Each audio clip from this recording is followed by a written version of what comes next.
कार्यक्रम भी लगने वाला है। इसलिए जो उन्होंने लड़ाई छेड़ी है कि संविधान बदलने वाले एक तरफ हैं, तो बताइए संविधान बचाने वाले एक तरफ हो जाएंगे कि नहीं? हो जाएंगे। एक तरफ हो जाएंगे ना। इसलिए मैं आपसे कहना चाहता हूं कि सदियों की ठंडी बुझी राख सुबह उठी, मिट्टी सोने का ताज पहन इठलाती है, दो राह समय के रथ का घर घर नाच सुनो, सिंहासन खाली करो कि जनता आती है। इसलिए जनता का चुनाव हो गया है। और एक बात मैं बताऊं, पहला चरण जब शुरू हुआ तो फलाने कहते थे अब की बार 400 पार, कह रहे थे ना। दूसरा चरण आया तो कहे कि अब की बार हमारी सरकार। तीसरा चरण आते आते वही मंगलसूत्र भैंस पर आ गए। चौथे चरण के बाद आधा लड़ाई आप जीत चुके हैं। अब की बार उत्तर प्रदेश में हाफ और पूरे भारत से साफ, ये आज लड़ाई का आगाज हो चुका है। तो इसलिए उत्तर प्रदेश के लोगों, मैं आपसे केवल एक अपील करने आया हूं। बाबा साहब अम्बेडकर ने जो आरक्षण का हक दिया, जो पीपी मंडल ने मंडल कमीशन लागू करके ओबीसी समाज के लोगों को हक दिया, जो बाबा साहब अम्बेडकर ने आरक्षण दिया, ये भाजपा के लोग अगर जीत गए तो हमारा आरक्षण खत्म कर देंगे। बताओ सही बात है कि नहीं? सही है। बताइए आप आरक्षण के दुश्मन ये हैं कि नहीं है?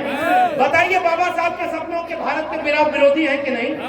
इसलिए इसका जवाब देंगे कि नहीं?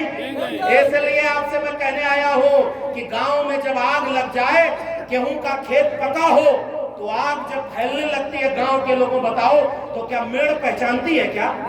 बताइए मेड़ पहचानती है? किस जाति बिरादरी के खेत का मालिक का है खेत, वो देखती है क्या?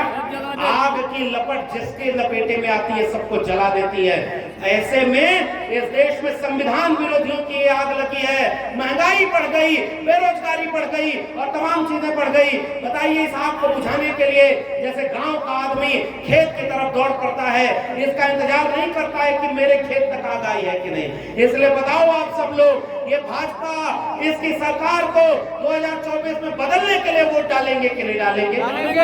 आखिरी वाक्य, 25 तारीख को वोट पड़ना है। 25 तारीख को जब वोट पड़े तो जरा सजग रहिएगा। बौखलाहट बढ़ गई, पता है कि नहीं? पुलिस प्रशासन को लगा दिया गया है और इसलिए बहुत तरह की बेईमानी का अंदेशा है। बताओ आप फूलपुर के लोगों क्या बेईमानी होने दोगे क्या? क्या वोट डालने में बेईमानी आपको होने दोगे क्या? और जब 4 जून को वोट की गिनती हो तो बताइए पहरेदारी करके एक एक वोट की गिनती कराएंगे कि नहीं कराएंगे? बताइए आज से सारे पीडीए के लोग एकजुट होकर के अमरनाथ सिंह मौर्य जी को जिताने का काम करेंगे कि नहीं करेंगे? इसलिए हम सारे लोग, और इस कार्यक्रम की सफलता इसी बात में है कि 4 जून को जब रिजल्ट आए तो 12 बजे के पहले ही फूलपुर सीट के आगे साइकिल के चुनाव निशान पर विजेता घोषित करने का एक ऐलान हो। इसी अपील के साथ आप सबको बहुत बहुत धन्यवाद और नवीन जी और इनकी पूरी टीम को धन्यवाद। आप सब इतनी दूर से आए, आप सबका धन्यवाद। 24 में भाजपा हटाओ और सामाजिक न्याय का भारत बनाओ। बहुत बहुत धन्यवाद। जय भीम, जय मंडल, जय समाजवाद, इंकलाब जिंदाबाद।